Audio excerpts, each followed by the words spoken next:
Steph, I can't do this anymore, man. I'm breaking inside and nobody sees it. Stephen Curry's eyes shot open. The clock on his nightstand flashed 3:02 a.m. He didn't recognize the number at first. But that voice? Shaky, raw, heavy with something deeper than just exhaustion. It was LeBron James. Braun. Steph sat up, his heart pounding. Are you okay? There was silence. Just slow, broken breathing on the other end. Then LeBron whispered, "No, I'm not. I haven't been for a long time." Steph froze. This wasn't just some bad night. This was something else. I sit in my car some nights, LeBron continued, his voice cracking, and I stare at the steering wheel. I don't move. I just sit, like I'm waiting for something to tell me I can stop pretending. Steph couldn't believe what he was hearing.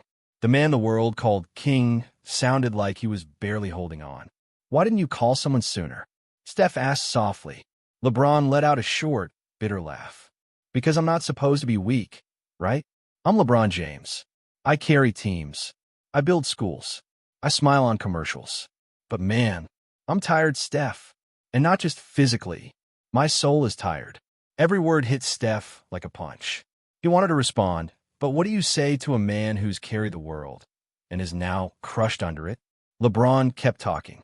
"I walk into arenas with 20,000 people screaming my name, and I feel nothing. Numb. I go home and sit at the edge of the bed, staring at the wall. Savannah asks me if I'm okay, and I lie. I always lie." Steph's voice cracked. "You don't have to lie to me." Another pause. Then came the tears. Not loud, just quiet, broken sobs through the phone. "They don't see me, Steph. They see a machine, a brand, not a man." Steph swallowed hard. "I see you." That silence again. Only this time, it felt like LeBron was holding on to that one sentence like a lifeline. "I didn't know who else to call," LeBron admitted. I knew you'd answer." Steph looked down at his shaking hands. "I'm glad you did." For a few moments, there were no words. Just breathing. Just pain. Then LeBron whispered, "I think I'm lost, man. I don't even know who I am when the crowd's gone." Steph blinked back tears. "Then let's figure it out. Together." LeBron didn't respond. But the silence no longer felt empty. It felt like the beginning of something, a door opening. A moment later, he said, "You ever feel like no matter what you do, it's never enough?" Steph nodded slowly. "More times than I'd ever admit." And just like that, two of the greatest players on earth weren't legends. They were just two men. One crying, one listening, both finally being real. This was the moment everything changed. LeBron didn't hang up. He just kept breathing, slow, shallow, like every inhale was a fight. "Steph," he whispered, "I don't even remember the last time I laughed, like really laughed. Not for cameras. Not for fans. Just me." Steph leaned forward on the edge of his bed, hand gripping his forehead. This wasn't a man venting. This was a man unraveling. "I go out there every night, put up numbers, lead the team, give interviews, and still, when I get home, I feel nothing. Empty. Like I'm living someone else's life." Steph's voice was quiet. "You ever tell anyone else this?" LeBron hesitated. "No one would understand. I tried once, said I was tired. They told me, 'Man up. You're LeBron James. You don't get tired.'" The weight of that sentence hung in the air like a storm cloud. Then LeBron's tone shifted, deeper, darker. "You know the worst part?" he said, his voice trembling. "Sometimes I imagine what it would feel like to just disappear. Like if I drove off and didn't come back. Would anyone even notice the real me was gone?" Steph's chest tightened. "Bron, don't say that." "I'm not saying I'd do it," LeBron replied quickly. "But the thoughts are there, man, and they scare me." Steph closed his eyes. "That's pain you've buried for too long. You've carried everyone for years. Maybe no one ever stopped to carry you." LeBron laughed bitterly. "Even when my mom visits, I smile just to keep her from worrying. Savannah thinks I'm just tired. My kids, they still see a hero. But inside, I feel like a ghost wearing my own jersey." Steph felt his throat tighten. "You don't have to keep doing this alone. Right now, this is strength. Admitting it. Speaking it. I don't even know who I am anymore," LeBron said. "Am I a player? A brand? A father? A leader? Or just a story people write when they need someone to carry the weight of expectations?" Steph replied gently, "You're human, Bron. And that's enough." Silence. Then a long, deep exhale from LeBron. Sometimes, I sit in the locker room, towel over my head, and I pray someone notices. Not the athlete.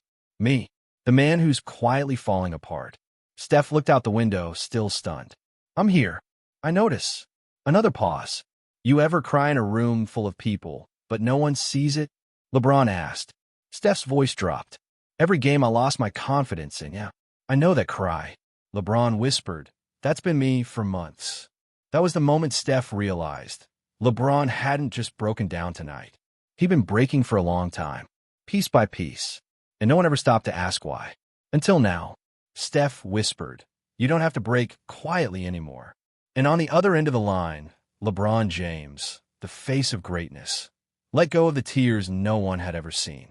He had finally reached his breaking point. LeBron's voice was quieter now. Not calm, just drained. Like he'd finally cried out a storm he'd held in for years.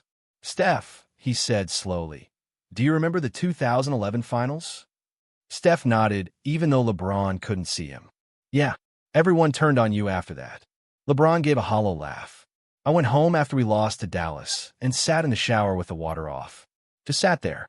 For 2 hours. Steph didn't say a word. He let the moment breathe. I wasn't crying because we lost, LeBron continued. I was crying because I believed what they said, that I was a fraud, that I didn't have it, that I choked. Steph whispered, that wasn't true. I know that now. But back then, I wanted to disappear.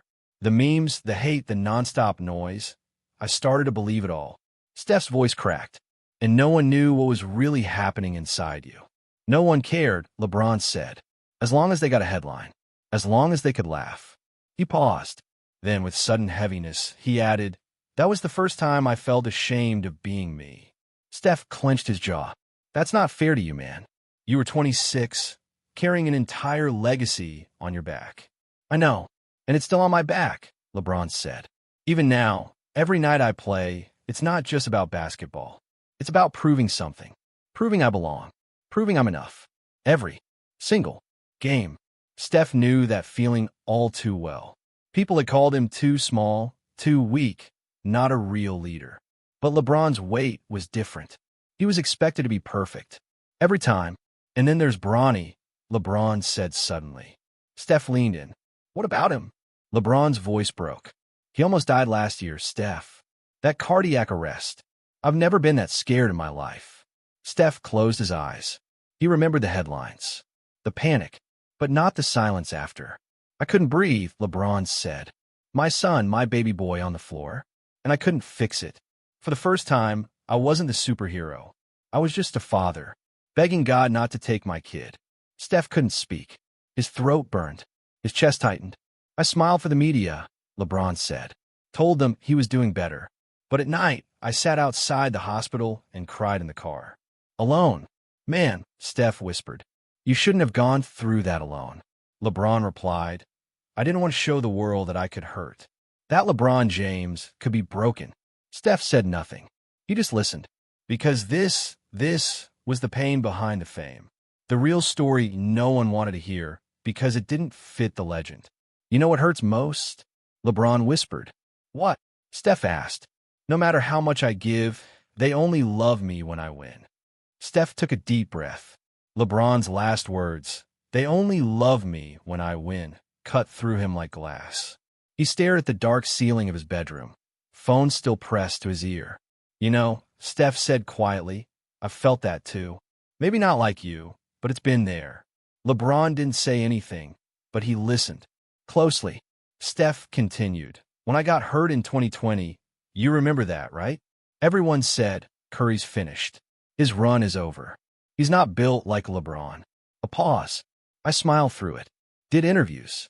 Gave the same hopeful answers. But I'd come home, lie in bed, and feel like I didn't matter anymore. LeBron finally responded, soft. Damn, you never said that. Because no one wants to hear a star complain, Steph said. They want perfection. Highlights. Rings. But they forget there's a person under the jersey. LeBron exhaled, deep and shaky. Facts. Steph's voice dropped. I used to cry in the shower after games. Quietly. Just so Aisha wouldn't hear. I didn't want her to think I was breaking. That hit LeBron harder than he expected. I felt useless during that season, Steph continued. My team was struggling. My hand was still healing. And every time I opened social media, I saw people celebrating my downfall. LeBron replied slowly. It's like they wait for us to fail. Steph nodded to himself. Yeah, and the ones who cheer the loudest when you rise, they're usually the first to disappear when you fall. That silence came again, the heavy one. Not awkward, not empty, just full of shared pain. You ever feel like no one really knows you? Steph asked. All the time, LeBron answered without hesitation. I walk into rooms, and people don't see me. They see the king, the brand, the expectations, not the man who still grieves his childhood, who still has nights where he misses his father, even though he was never around. Steph's voice broke. I miss my dad every single day. LeBron's breath caught. Dell was there for you though, right? Yeah. But now, every time I walk into Chase Center, I remember he's not sitting courtside anymore. That pain doesn't go away. I just got better at hiding it. LeBron whispered. It's wild how we both smile so much, but live with so much pain. Steph replied, because no one ever asked. Not really. Until tonight.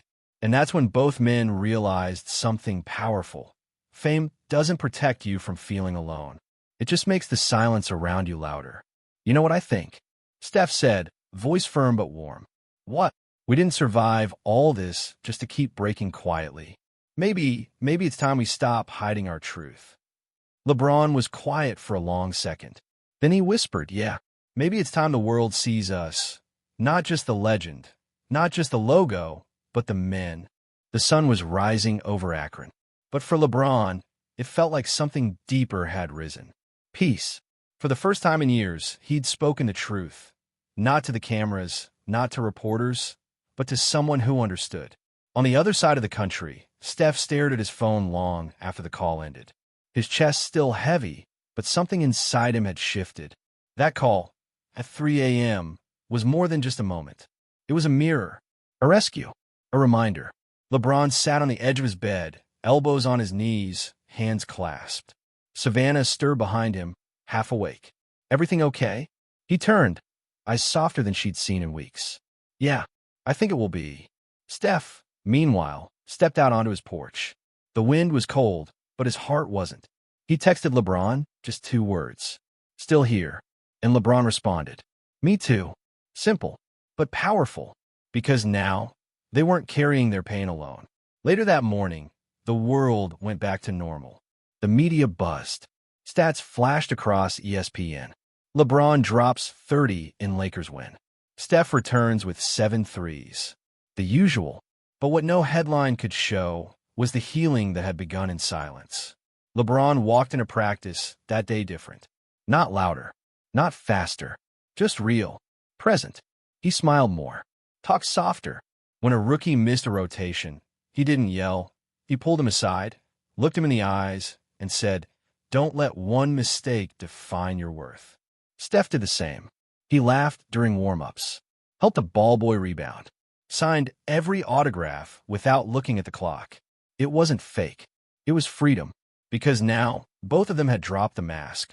That night, after the game, Steph saw a young reporter hesitate before asking a question. You okay? Steph asked. The reporter stammered. Yeah, my mom's in hospital. I didn't want to miss this, though. Steph didn't say, I'm sorry. He didn't say, hope she gets better. Instead, he looked the kid dead in the eyes and said, if you ever need someone to talk to, don't wait until 3 a.m. like we did. That line traveled fast. And the next day, LeBron tweeted something that no one expected. I'm not bulletproof. I've hurt. I've broken. But I'm still here. Stronger because I finally stopped hiding. The tweet exploded. Millions retweeted it. Not because it came from LeBron, but because it came from truth. That night, they talked again. Just a few minutes. No tears this time. No pain. Just 2 men who'd been to the edge and chose to come back. You think people will understand us now? Steph asked. LeBron chuckled. Doesn't matter. We understand each other. And that's more than we had yesterday. Steph smiled. It started with one call, huh? Yeah, LeBron said quietly. One call that saved more than just me.